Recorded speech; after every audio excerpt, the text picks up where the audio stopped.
Bismillahirrahmanirrahim. Assalamu alaikum students. Welcome back to the class. All right. Now as we have already done exercise number 1 and now we are on to exercise number 2 and we have already done exercise number 2, 10 sentences of exercise number 2.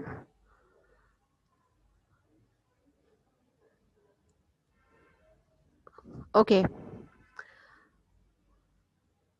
Let's start with the sentence number 11 of exercise number 2.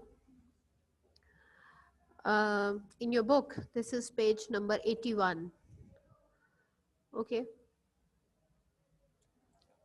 Page number 81. Sentence number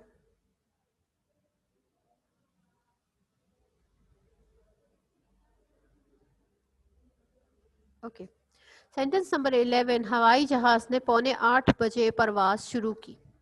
हवाई जहाज ने 7:45 बजे परवाज शुरू की. परवाज क्या होती है? फ्लाइट. ओके लेकिन अब आप ये देखें कि जो परवाज शुरू की मतलब जहाज क्या करता है? जहाज टेक ऑफ करता. ठीक है जी, टेक ऑफ करता है. The aeroplane took off at 7:45. अच्छा अब ये देखो कि इस सेंटेंस में पहले तो आपने ये देखना है कि ये सेंटेंस किस तरह का सेंटेंस है. ये सेंटेंस क्या है? ये सेंटेंस जो है ये अफर्मेटिव सेंटेंस है, ना तो नेगेटिव है ना ही इंटेरोगेटिव है, जिसकी वजह से क्या है कि आपको इसके अंदर सेकंड फॉर्म ऑफ वर्ब लगानी पड़ रही है. हमने टेक ऑफ क्यों नहीं लिखा, टुक ऑफ लिखा, सेकंड फॉर्म लगाई क्योंकि ये सेंटेंस जो है ये अफर्मेटिव सेंटेंस है. ठीक है. अच्छा आप देखिए हवाई जहाज ने 7:45 बजे परवाज शुरू की. The aeroplane took off at 7:45. 7:45 बजे 7:45 यानी कि 8 बजने में 15 minute. The aeroplane took off at 7:45. Number 12 मेरा खत किसने पढ़ा. किस तरह का सेंटेंस है? Interrogative question. किसने? Who read my letter. Who read my letter. ठीक है. अच्छा अब एक चीज जो आप लोग सारे बच्चे नोटिस करेंगे कि ये इंटेरोगेटिव सेंटेंस है लेकिन इसमें डिड नहीं लग रहा. जैसे कि तमाम इंटेरोगेटिव सेंटेंसेस में डिड लग रहा था लेकिन इसके अंदर डिड नहीं लग रहा. तो इसका क्या मतलब है? इसका मतलब बेटा जी ये है कि एक हु जो होता है ना, एक क्वेश्चन वर्ड ऐसा होता है जो एक्सेप्शन होती है, इसके साथ डिड नहीं लगाया जाता. ठीक है. और क्योंकि डिड नहीं लगाया जाता इसलिए हम सेकंड फॉर्म लगा देते हैं. अगर हमारे पास ये डिड लग जाता तब हम इसके अंदर फर्स्ट फॉर्म ही लगाते. ठीक है. अच्छा अब देखें कि आपके पास क्या है. अगला सेंटेंस, मेरे भाई ने मुझे रेलवे स्टेशन पर खुदा हाफिज ना कहा. ठीक है. खुदा हाफिज कहना गुड बाय. ठीक है. आप क्या कहेंगे? My brother did not say goodbye to me. My brother did not say goodbye to me at the railway station. मेरे भाई ने मुझे रेलवे स्टेशन पर खुदा हाफिज ना कहा. माई ब्रदर डिड नॉट से goodbye to me at the railway station. Number 14 मोची ने मेरा जूता मरम्मत क्यों ना किया. अब देखो क्वेश्चन वर्ड है. क्यों? why did the cobbler, मोची cobbler, why did the cobbler not mend my shoe. mend का मतलब क्या है? मरम्मत करना. why did the cobbler not mend my shoe. ठीक है. Question mark. नंबर 15 दरवाजा किसने खटखटाया. ठीक है. अगेन हु आ गया है तो आप देख लो कि हु के साथ हम डिड क्योंकि नहीं लगाना है इसलिए आपने सेकंड फॉर्म लगाई है. Who knocked at the door. Okay. Who knocked at the door. दरवाजा किसने खटखटाया. ठीक है. Have all of you completed exercise number 2. Please raise your hands all those students who have completed exercise number 2, 1 and 2 both. वो तमाम बच्चे जिनकी दोनों एक्सरसाइजेस हो गई हैं, please raise your hands. All right, thank you very much. अच्छा जी, so that means that we should come to exercise number 3 now. Exercise number 3 जो आपकी है वो कैसे sentences हैं? These are the interrogative sentences. These sentences are the interrogative sentences. अब ये Galaxy Grand Prime वाला जो भी है, प्लीज अपने नाम के साथ क्लास में एंटर हो. Only then you will be allowed to enter into the class. Otherwise आपके ये फोन के मॉडल्स के साथ आप एंटर नहीं हो सकते. All right. ना इंटेरोगेटिव सेंटेंसेस में आप देखेंगे बेटा, पहले तो हम सेंटेंस स्ट्रक्चर देखेंगे, उसके बाद ही हम इसको आगे चलाएंगे. इंटेरोगेटिव सेंटेंसेस के अंदर आपको मैंने पहले ही बताया था कि अफर्मेटिव और नेगेटिव इन दोनों सेंटेंसेस में एक बात होती है कि जो हेल्पिंग वर्ब होता है वो सब्जेक्ट के बाद आता है. ठीक है. But in case of interrogative sentence the helping verb it comes before the subject. So this is something very very important, not only for this tense but for all the tenses. You have to make this thing sure that the helping verb is coming before the subject. आपने subject से पहले लिखना होता है helping verb in case of interrogative sentences all the questions. ठीक है. Okay, now look at the sentence structure. सबसे पहले क्या आ रहा है? डिड आ रहा है जो कि आपका हेल्पिंग वर्ब है ऑब्वियसली. उसके बाद आ रहा है सब्जेक्ट. डिड आ रहा है, उसके बाद आ रहा है सब्जेक्ट, उसके बाद वर्ब की फर्स्ट फॉर्म. क्यों आ रही है वर्ब की फर्स्ट फॉर्म? ये तो पास्ट टेंस है. फिर भी वर्ब की फर्स्ट फॉर्म आ रही है. क्यों? इसलिए क्योंकि आपके सेंटेंस में डिड आ रहा है. If you have did in your sentence, you always use the first form of verb. Then comes the object. Object के बाद question mark. And as I keep on telling you this thing again and again, that if there is no question mark at the end of an interrogative sentence, it is considered as an incomplete sentence. So make sure that you are putting a question mark at the end of the sentence, interrogative sentence. ये लाजमी है. अगर आप नहीं डालते तो क्या होता है कि वो उसको incomplete समझा जाता है. ठीक है. सेंटेंस नंबर 1, उन्होंने हमारी दावत कबूल ना की. उन्होंने हमारी दावत कबूल ना की.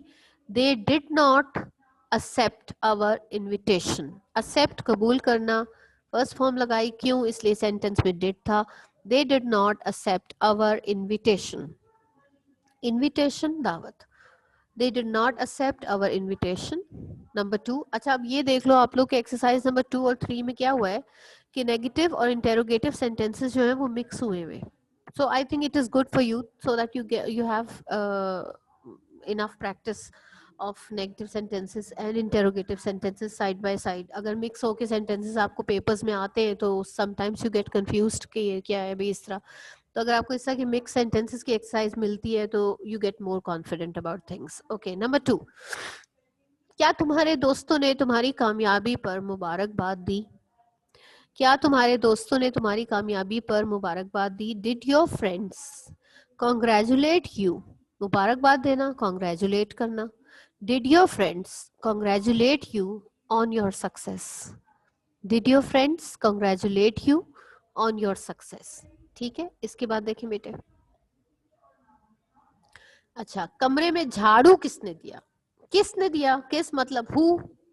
अब अगेन मैंने आपको क्या बताया कि हु जो है वो एक एक्सेप्शन है. हु के साथ डिड नहीं लगाते. तो अगर डिड नहीं लगाएंगे तो हमें वर्ब की सेकंड फॉर्म लगानी पड़ेगी. ठीक है ना. वो तो डिड की वजह से था कि हम वर्ब की फर्स्ट फॉर्म लगा रहे थे. कमरे में झाड़ू किसने दिया? Who swept in the room. Who swept in the room. कमरे में झाड़ू किसने दिया? Who swept in the room. ठीक है. Question mark. उन्होंने तुम्हारा इस्तकबाल कैसे किया? कैसे? How. How did they welcome you? Sir इसको यहाँ से रिमूव कर दें. नहीं, ये नहीं होता, ये लाइट हो जाता है और फिर दोबारा से आता है, फिर प्रॉब्लम. ओके. ये जो भी ये सारे साइंस बना के एडमिट हो रहे हैं, you will not be allowed to enter until you write your name and ID. Okay. उन्होंने तुम्हारा इस्तकबाल कैसे किया? How did they welcome you? उन्होंने तुम्हारा इस्तकबाल कैसे किया? How did they welcome you? ठीक है. नंबर 5. नंबर 5. क्या तुम्हारे दोस्तों ने ये खेल पसंद किया? Did your friends like this game, पसंद किया, लाइक गेम खेल. Did your friends like this game? Okay. Number 6, उसने अपनी तमाम जायदाद फरोख्त ना की. उसने अपनी तमाम जायदाद फरोख्त ना की. ही डिड नॉट सेल, फरोख्त करना, बेचना, sell. He did not sell all of his property. उसने अपनी तमाम जायदाद फरोख्त ना की. He did not sell all of his property. ठीक है. नंबर 7 देखें. बावर्ची ने चावल किस तरह पकाए? बावर्ची ने चावल किस तरह पकाए? How did the chef cook the rice? बावर्ची कौन होता है? शेफ. पकाना, cook. How did the chef cook the rice? ठीक है. अच्छा जी, इसके बाद क्या है? Come to the next page, page 82. मैंने अपने वालिद को हवाई डाक से खत ना भेजा. हवाई डाक होती है एयर मेल. ठीक है. Air, AIR, mail, MAIL, air mail. मैंने अपने वालिद को हवाई डाक से खत ना भेजा. I did not send letter to my father. I did not send letter to my father by air mail. हवाई डाक, एयर मेल. मैंने अपने वालिद को हवाई डाक से खत ना भेजा. I did not send letter to my father by air mail. ठीक है. नेक्स्ट देखें. क्या ऑफिसर ने अपने चपरासी को तब्दील ना किया? नंबर 9 है ये बेटे. क्या ऑफिसर ने अपने चपरासी को तब्दील ना किया? चपरासी है पियन. तब्दील करना होता है ट्रांसफर करना. तब्दील करना यहाँ चेंज करना नहीं है. तब्दील करने का मतलब है तबादला करना, किसी को एक जगह से दूसरी जगह ट्रांसफर करना. क्या ऑफिसर ने अपने चपरासी को तब्दील ना किया? Did the officer not transfer his peon? Did the officer not transfer his peon? Okay. Okay. इसके बाद देखें बेटा, आपके पास नेक्स्ट क्या है?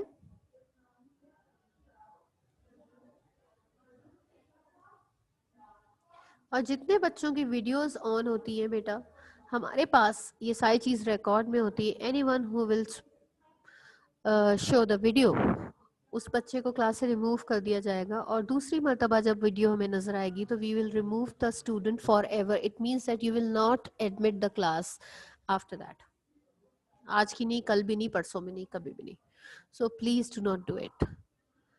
क्या ऑफिसर ने अपने चपरासी को तब्दील ना किया? Did the officer not transfer his peon? Okay. Next देखिए. मजीद ने दोनों हाथों से दौलत क्यों उड़ाई? अच्छा, ये वाली बात जो है ना, आपको मैंने बताया था कि ये होते हैं मुहावरे, इडियम्स. इडियम्स की हमने एक्सरसाइज बल्कि की भी है आपकी इंग्लिश वोकेबलरी में.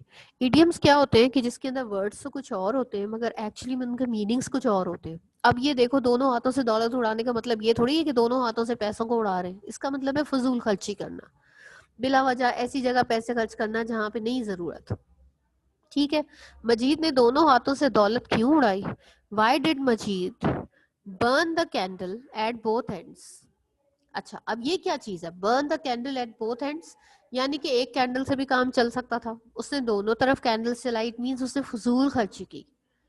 ठीक है. ये इडियम है. Why did Majid burn the candle at both ends? ठीक है. Question mark. मजीद ने दोनों हाथों से दौलत क्यों उड़ाई? Why did Majid burn the candle at both ends? ठीक है. नेक्स्ट देखें बेटा. अगला आपका है, क्या मजिस्ट्रेट ने उसे रंगे हाथों पकड़ लिया? रंगे हाथों मतलब जब कोई इंसान कोई जुर्म कर रहा होता है उसके दौरान में पकड़ा जाए तो वो रंगे हाथों पकड़ा जाता है. डिड द मैजिस्ट्रेट, स्पेलिंग्स के बारे में बहुत केयरफुल रहना है सबने. Did the magistrate catch him red handed? Red handed, रंगे हाथों. Did the magistrate catch him red handed? ठीक है. Did the magistrate catch him red handed? Number 12, हवाई जहाज अड्डे पर कब उतरा? हवाई जहाज अड्डे पर कब उतरा?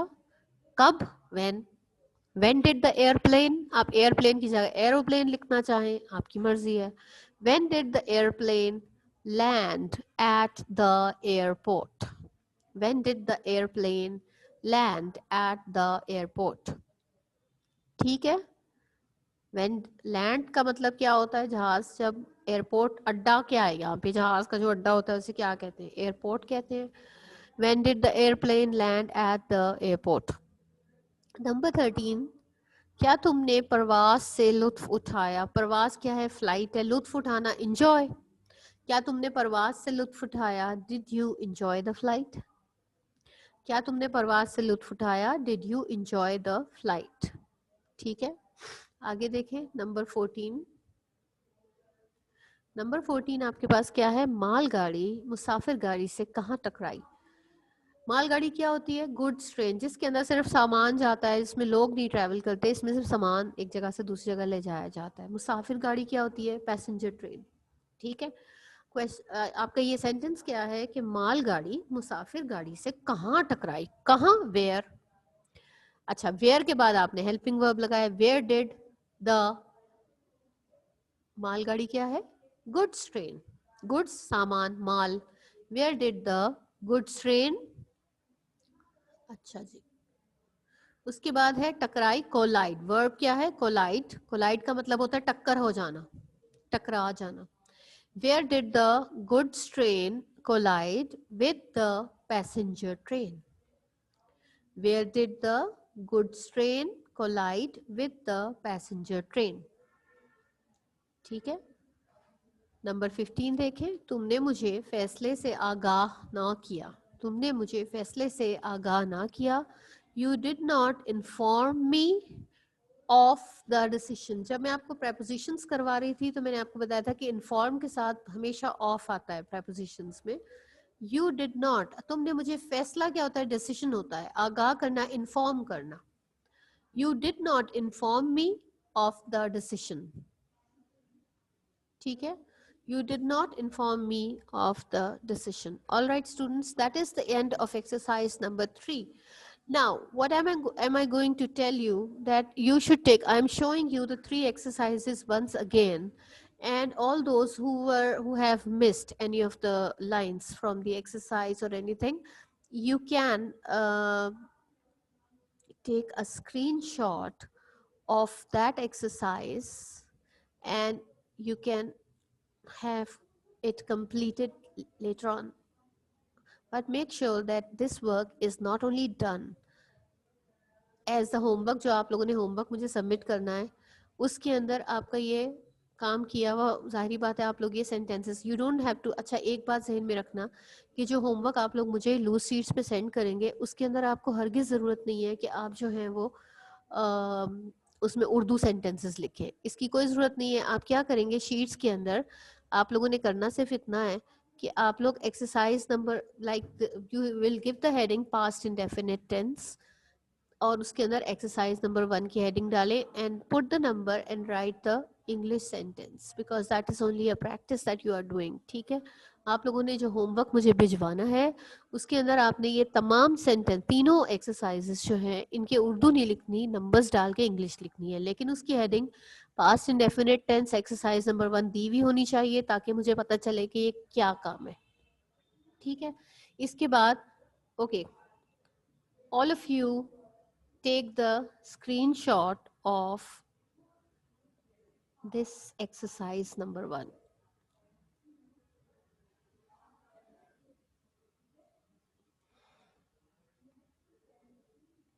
Okay. Exercise number 1, screenshot ले बेटे.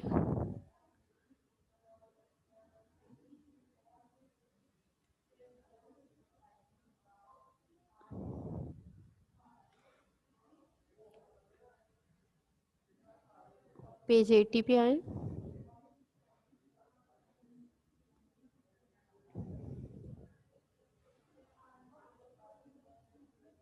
उसके बाद एक्सरसाइज 2 आ गई आपकी.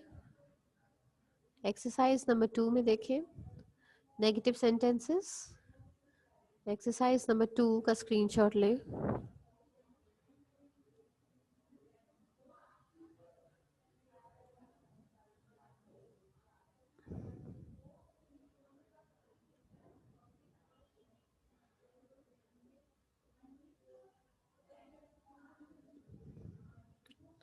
Then comes exercise number 3.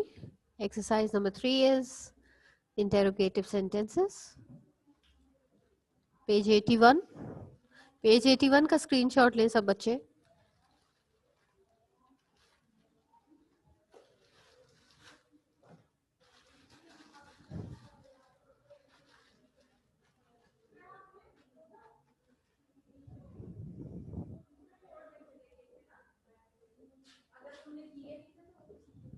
All right.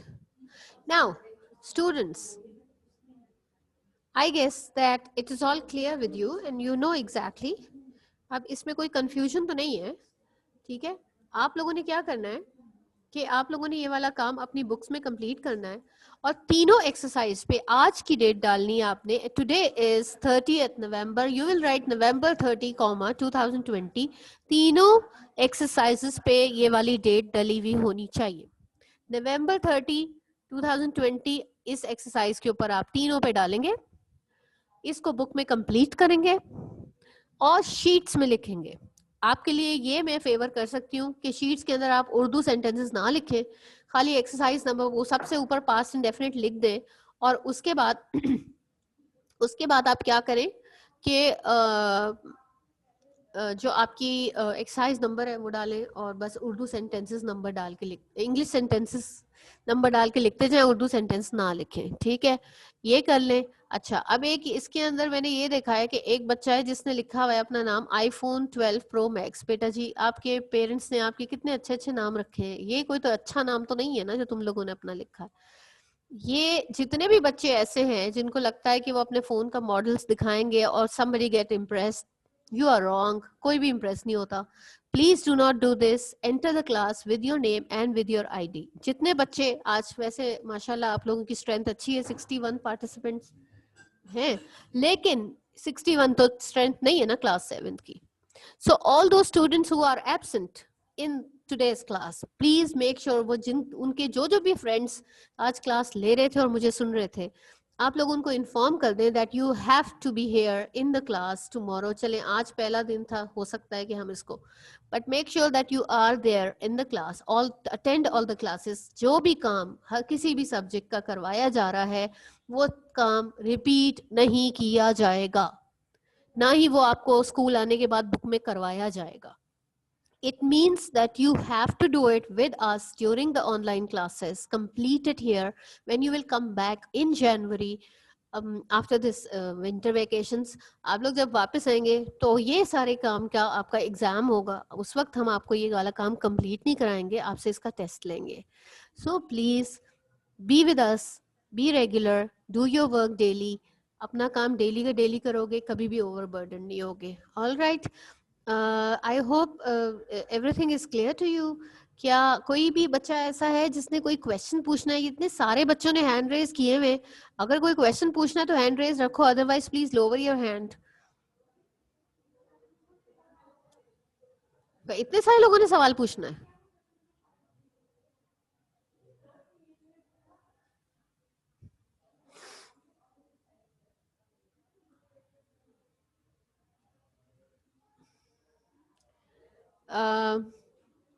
नूर भट्ट, बताएं बेटे आपका क्या क्वेश्चन है.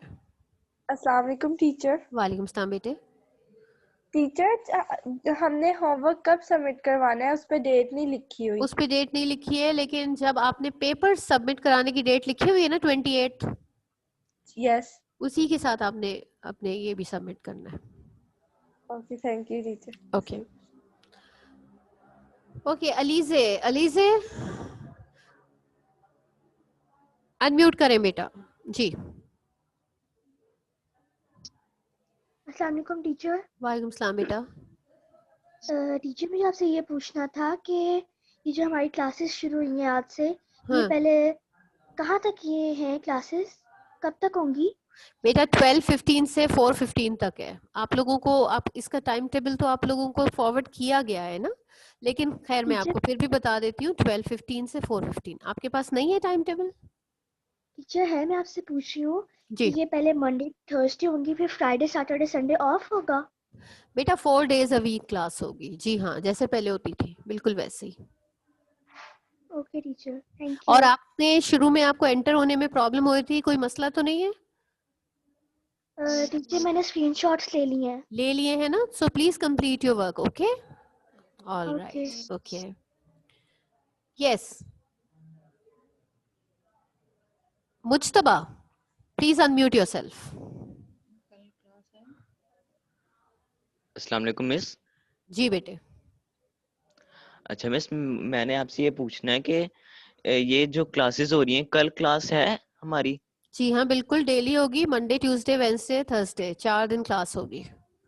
अच्छा जी. और मिस और फ्राइडे मैंने आपसे सैटरडे ये नहीं पूछना होगी? था, नहीं, मैंने आपसे ये पूछना था मुज्तबा कि आप आखिर अपनी वीडियो बंद क्यों नहीं करते बेटा?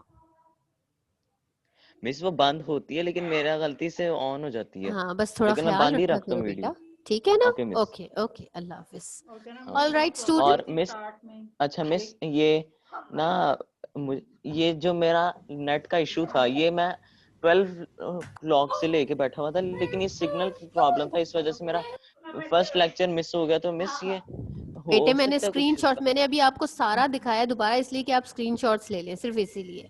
मिस ताकि आपको, आपका तो लेक्चर, आपका तो मैंने सेकंड लेक्चर लिया था पूरा, लेकिन जो उर्दू बी का था मेरा वो मिस हुआ. अच्छा, मैं उर्दू बी की टीचर से ये कहूंगी कि वो आपको screenshots they they. All right, thank you very much. Okay miss.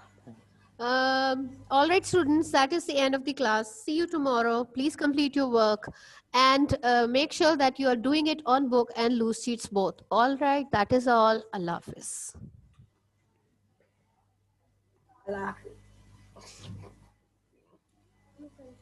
Hello.